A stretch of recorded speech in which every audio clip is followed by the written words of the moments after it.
إذ أشكر الشاعرة المبدعة فاطمة بوراك على هذا اللقاء، فاسمحوا لي في الوقت عيني أن أقدم أشمل آيات الحب والتقدير إلى هذا البلد الجميل فاس.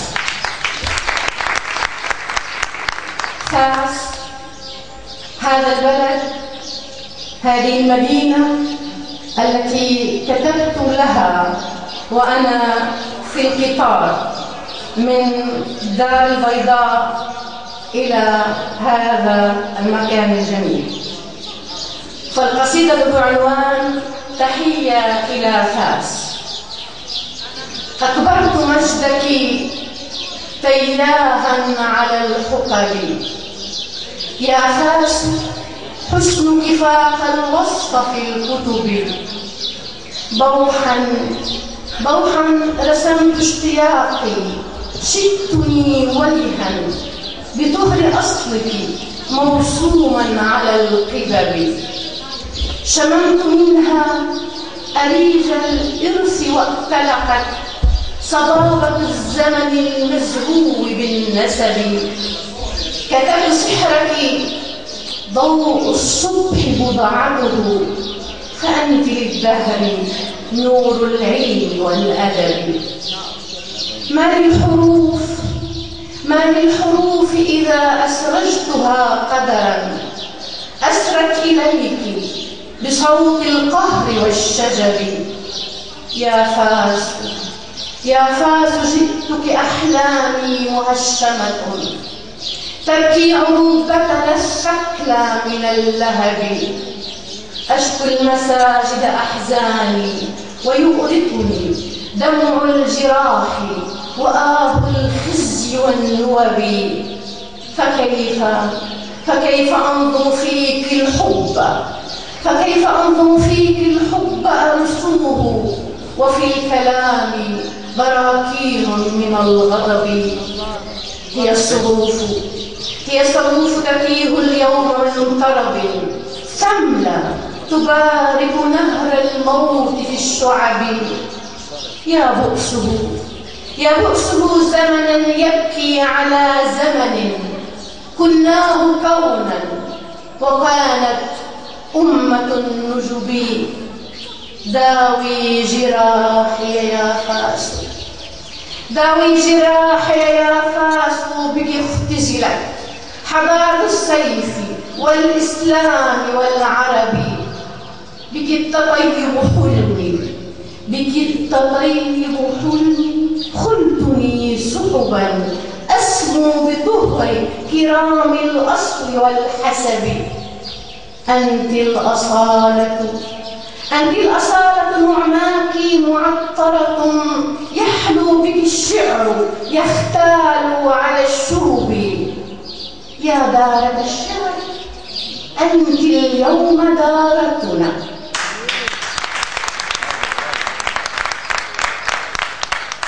يا دارة الشعر أنت اليوم دارتنا، أنت الوفاء لأهل الفكر والنخب.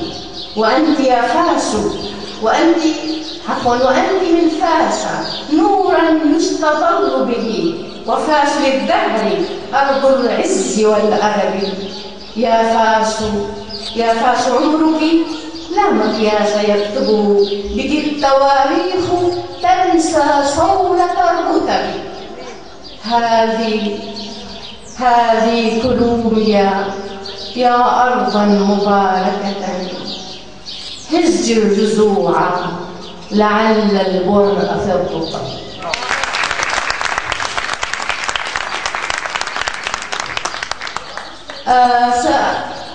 سيكون كلامي اليوم على رؤيتي الخاصة في المرأة العربية، وأنهي بشيء وجداني.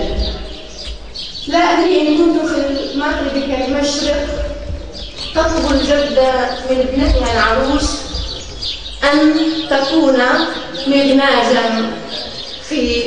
مع زوجها، فتخيلت جدة تتكلم مع حفيدتها تقول: كوني له أمة يبقى لك عبدا.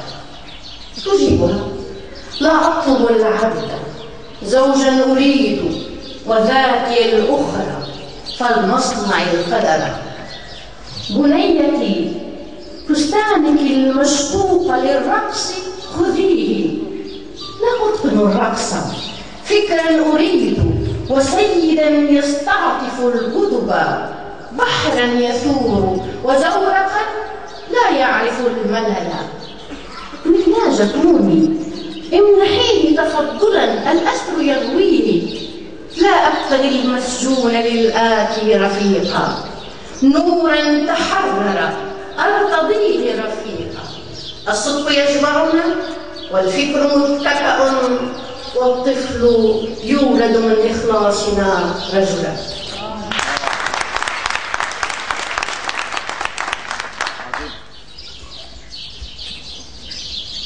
المرأة، قالوا لنا، المرأة في شرقنا ضعيفة، وكل ما فيها قدر، عيونها شفاؤها، كل الأحاديث كذب، إلا إذا كان الحديث لذة تبتارها. المرأة تلفت الأقوال، تحول كذبتها مرجانا، تسخر السراب، وتجعل جليسها في عالم يضج الأحلام. المرأة تعيش في الخير. يا سادتي، المرأة والرجل إنسان. يا سادتي، الرجل والمرأة إنسان، لكننا من يوم أن قالوا لنا المرأة الشريفة قليلة الكلام، المرأة العفيفة تساعد الأحلام، المرأة العظيمة تقدس الرجال، رأيتم لم يدركوا المرأة العظيمة سيدة تشعشع الحياة في نفوسها وتجد الأبطال. من يوم أن قالوا لنا المسلم من يقتل النساء ويذبح الأطفال، رأيتهم لم يدركوا ما حل بالشهامة، ما حل بالمروءة، ما حل بالأخلاق. لكنني وجدتها مرآتنا محدبة، تدخن أحلامهم وتخدم الشهوة في نفوسهم وتخدم الأخلاق. قال المتجري على الرجال: هذا كلام من رجل إلى امرأة. قال لها: سحر الدنا من ضيف وحي، وانقضى عهد الحليم، وصار همز زيدا. ضاق المدى عن طيب فغرك، وانتهى غزل العيون، وصار قولك ملهما. من يا ترى خاض روحي معقدة، من خط وحي كحل عين واكتفى، من صادر الأحلام والأفكار واغتال التحاور منها. من قال حسنك وحده كنت به، من يا ترى؟ من قال أنت مسكي المعجون بالآلام والأعباء والآثام، من قال حدك في المناسك والمطابخ والمظاهر والملابس والحلى. أنا نصفك المخلوق من عطر الأنوثة والتقى. أنا نصفك، أنا أم أنت وعد الله؟ أنت الخلق، أنت الأنت، أنت بمرتجى. كوني الأمل أنت، كوني ما شاء الله عدو الحق، كوني فأنت يا أختاه أم رائعة. القصيدة النسوية الأخيرة: هنالك الكثير من الرجال لا يرون في المرأة إلا جمالها الخارجي. طبعا تخيلت أنثى عندما بارزت كل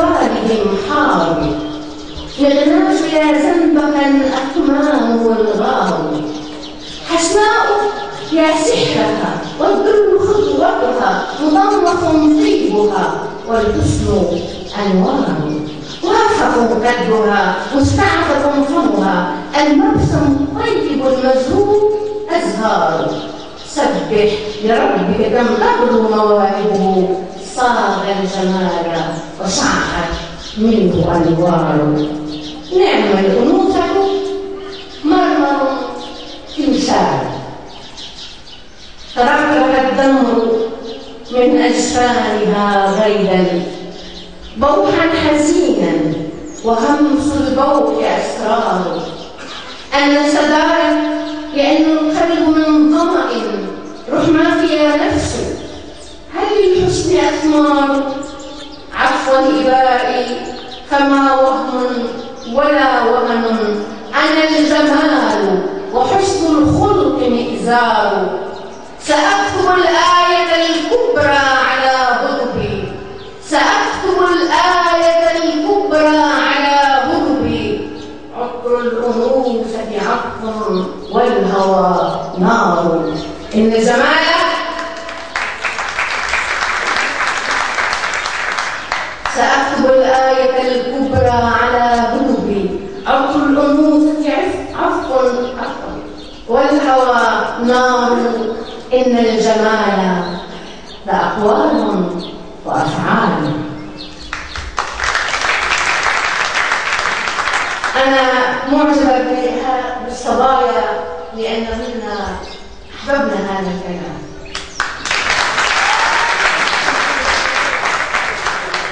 أم المسيح أنا، الحب أرضعه، مهدا أهدهده، الشك أختاره، أحميه طفلا وسر الوعد يحفظني، أم أنا بوركت الحب إكبار، أم الحسين أنا والطهر شيمتهم، أبناء بيت رسول الله أبرار، بالعكس أحضرهم بالدين أعصمهم، هم الفضيلة أشراف وأخيار، إن الأنوثة نعمة وكمال، شكرا إلهي فلي من طهرهن رؤى، البث في زورق يغريه إبحار، لطفا صديقي فإن الكون صنع يدي، لطفا صديقي فإن الكون صنع يدي،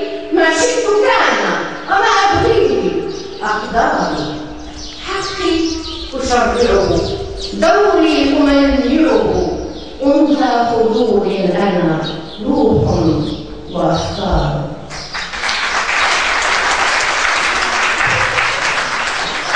حقي أشرعه دوري أمنعه، أنثى خضوع أنا روح وأفكار، الحسن تاج الوشم الخلق متسع، أرضاه شمسا إذا ما حق إقرار، إن الأنوثة رفعة وجلال. فقط أختم القصيدة في ودانية لولدي حسان الأولى، قالت لذلك أخ معكم. يا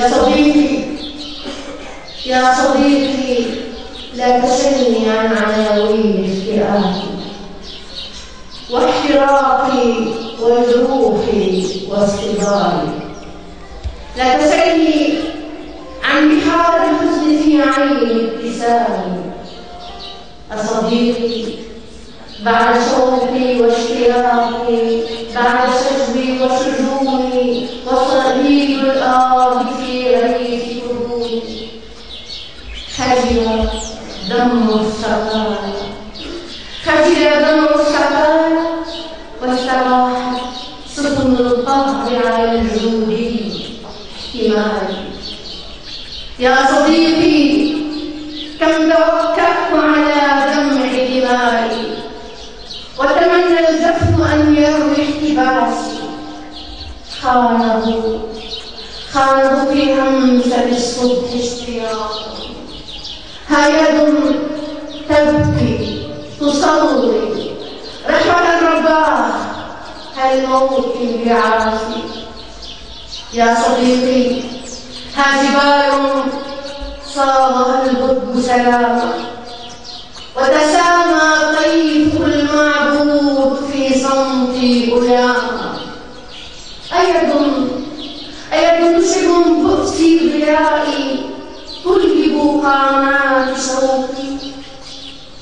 يا رفيق العمر ظمأ الأحباب قحط، واشتعال الرأس وعد.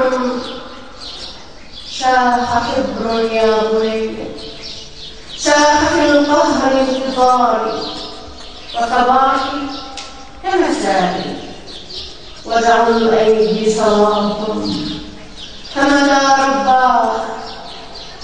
رباه ترتوي هامات شوقي.